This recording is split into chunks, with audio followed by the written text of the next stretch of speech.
So the crap that Capaldi's been pulling with this latest season, just with in himself and all the stuff that's happened with Bill, and just with the mistress, with Missy, with and they've kind of had the comic relief again. Introducing different companions. They've had a little interesting storylines. As Doctor Who sometimes does, it's kind of like Supernatural in a way, because sometimes it becomes Monster of the Week ish. Supernatural was like that for a long time. Yeah, and Doctor Who kind of. But that doesn't. But that's not a bad thing. That doesn't have to be a bad thing. And the thing about it is, they have done that and come back though to that central place. Like the Winchesters came back to, in the season huge 1, story arc, going back to like the demon that killed their mother and all that stuff. So, spoilers.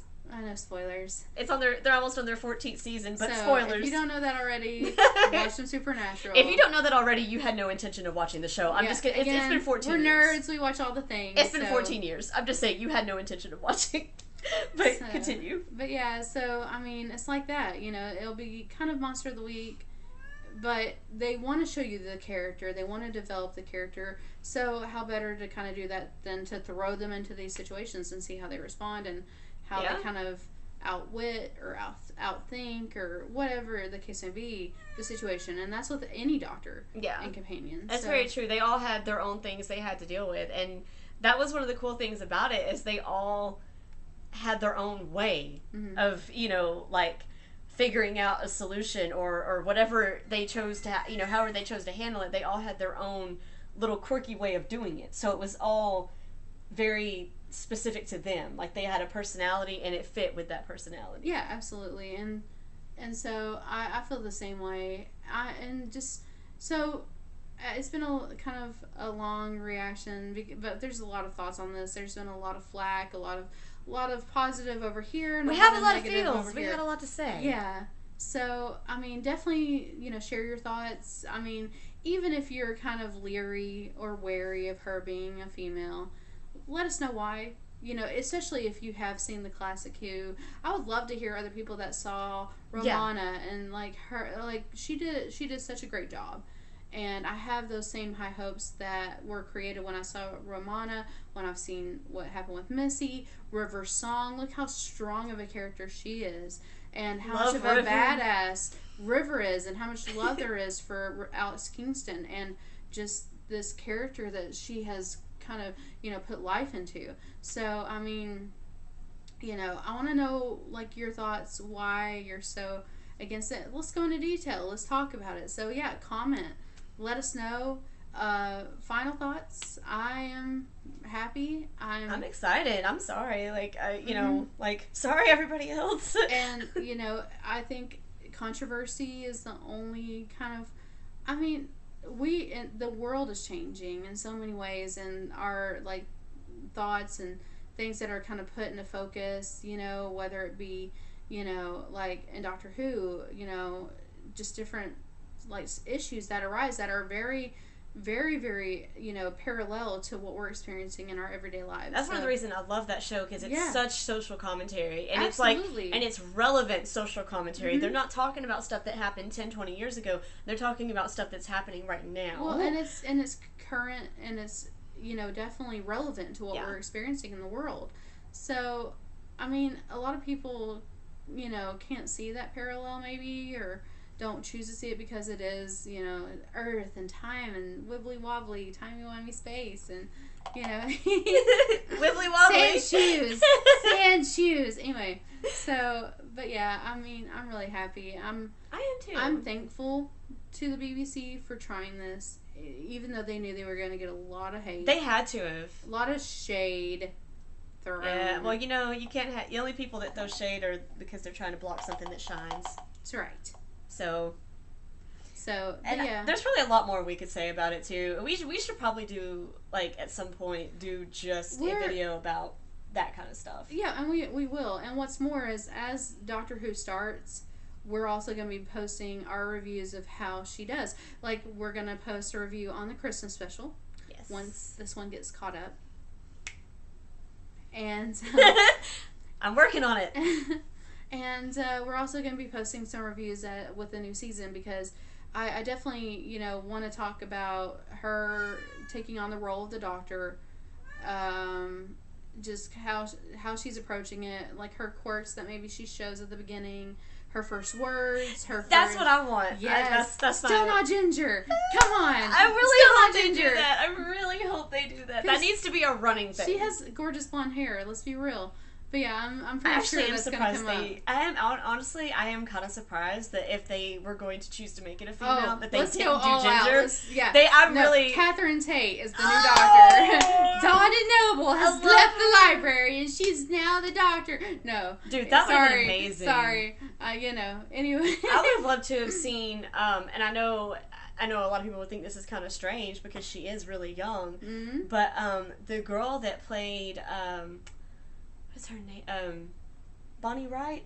She played Ginny Weasley. Mm-hmm. I think she would have been pretty good because she had the kind of demeanor of... Do you know who some people were saying? Because she also should have been Doctor Who. Maisie Williams. Yeah, because she did. Because she had a few episodes on there with Capaldi. She did. She would have been good. There was a lot of controversy about her being a time lady. There's a lot of gingers because she's lived forever. She has that. Mm-hmm. Because he gave it to her. She has some of those same powers as a time lady. So let's come on. And she also has the power to give it to somebody else now. Whoa, she has her own TARDIS, does she not? She does. Because he gave it to her. Remember, he gave her all that stuff. Yeah, that's why she was so miserable because he gave her that stuff and she was alone. And she got mad. Remember, she started resenting him. I almost want to see that happen. At some point, Jodie Whittaker runs into Maisie Williams. She's gonna have her TARDIS. Well, it's just like Smith when he kept running into Clara. I could see them doing something like that with her because Capaldi. They focus so much on her. And the timelines interweave so much. They do. That's why you can have and twists past people be on and future people because like when Capaldi was in Pompeii and not the Doctor yet. Yes. That's why that works because of the timeline and because time is relative. And it fluctuates. You can be just... It's very interesting to kind of... Who knows? And one of the good points that somebody made was that, okay, you can accept that he's an alien who can travel through time and space and has two hearts and lives in a box. Yes. But you can't accept that he can change into a woman. And that the box blends in. And the box can be camouflaged and it flies and it goes through time. It goes through time and space. That's not... Yeah, and they can accept... if you can accept all of that, why is it so hard to accept the fact that he can change from male to female? And they can accept and old to young, yeah. Laud Missy as the mistress. They can... These same people that are putting it down. So, I don't know. Give it a chance, guys. Yeah. Come on. But we're supposed to be a good fandom. Be supportive. Yes, we're fandom. So we have feels. We have conflicting emotions and opinions, obviously. But at the core, we still want the same thing. We still want the Doctor. So let's. Yes. It's like when my friends said, when Matt Smith said, "I'm the Doctor," they said, "Yes, you are."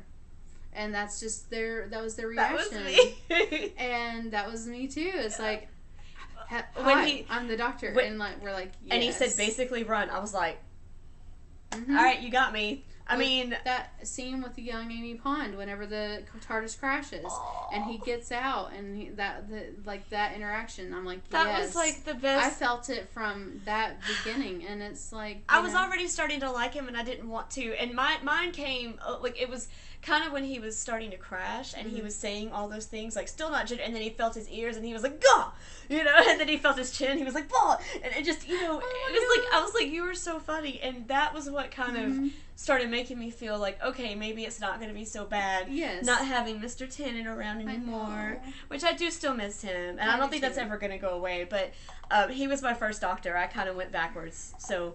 But yes, I adore him, and I always will. So it's just one of those things. I think they say you always remember your first Doctor. And you were talking about that, and technically I saw, ironically, the Christmas special of Smith's first. The first episode of Full Doctor Who I ever saw was actually a Christmas Carol. And now, granted, when I was younger, I saw it in passing on BBC at night, like when it would show on PBS.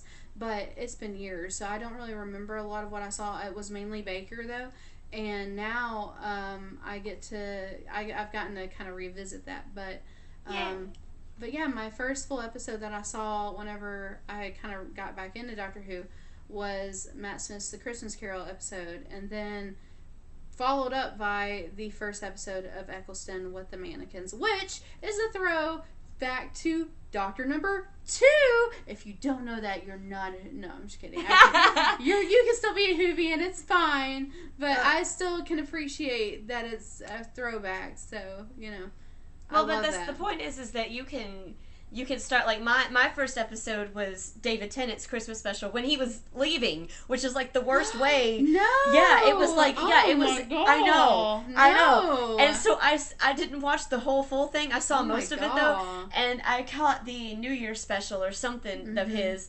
But it was like, I didn't. I was like, oh God, this is totally. And so my friends were like, what did you just do? Now you have to start from the beginning. And I started with 9. Good. And so we went from 9 up until now, which I'm still not completely caught up on Capaldi, but almost. Well, so it's funny because the first episodes I saw were The Christmas Carol and Eccleston's first episode with the mannequins and with Rose Tyler, Billy Piper, as we know and love. And I being weird, because I'm like this, I'm that OCD person that has to go to the very beginning, and I went to Doctor number 1 with like the Aztecs. No, see, I didn't go all the way back. And I was hardcore stubborn, and I stayed with it until Doctor number 5. I went through the 1st, 2nd, 3rd, 4th, got through 5th, and right into his regeneration in 6th. I was like, the 50th anniversary was getting ready to come out. I stopped right there and started 9 and went through current. So I went back later in between and was catching up on like 6 through 8 as well. But yeah, I dead stopped right in the middle, but I was glad I did, because I could appreciate the Tom Baker showing up and General Leopard Stewart and doing the Sarah Jane episode where she showed back up, and K9. So, and just kind of knowing the history of the Cybermen and the Daleks and the Master as well, the people we've seen before coming back. So it's very good. But yeah, our final thoughts are very positive. I hope she gets more love as people kind of get used to the idea. At first, there's going to be shock, of course, and there's going to be a little bit of outrage. Maybe by Christmas time, people will feel a little bit differently.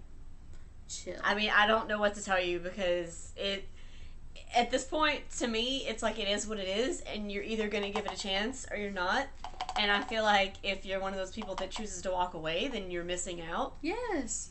And for what? And for nothing. I mean, those people, I'm sure they'll wait until they see, like, maybe friends' reactions or what have you, but at the core, we all are true Whovians, and I've watched it since classic and new Doctor Who. I'm current. I know what's going on, and it's everything to know that this is happening. And I couldn't think of a more perfect time for it to happen. Knowing what's happening in Doctor Who right now, I couldn't think of a more perfect time for this to happen.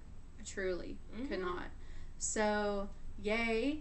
Kudos to you, Doctor Who, and to BBC. And, that's... She's going to take Tennant, and they're going to be together, like, Rose... spoilers. Anyway... I thought you were going to make a Firefly reference and say they'll be Stay shiny. I just did make a Firefly reference. Oh, but you made a different one. I did. But anyway... I'm Tiffany. I'm Erica. We're the Nerdettes. And this is David Tennant's bobblehead. This is the TARDIS. And this is Amy Pond's kissogram hat. And we love you guys. Please don't forget to subscribe to our YouTube. We love, sharing videos with you guys. So subscribe and follow us on Facebook at facebook.com/the Nerdettes. And we hope to see you guys back. Yeah. Bye. Bye. Bye.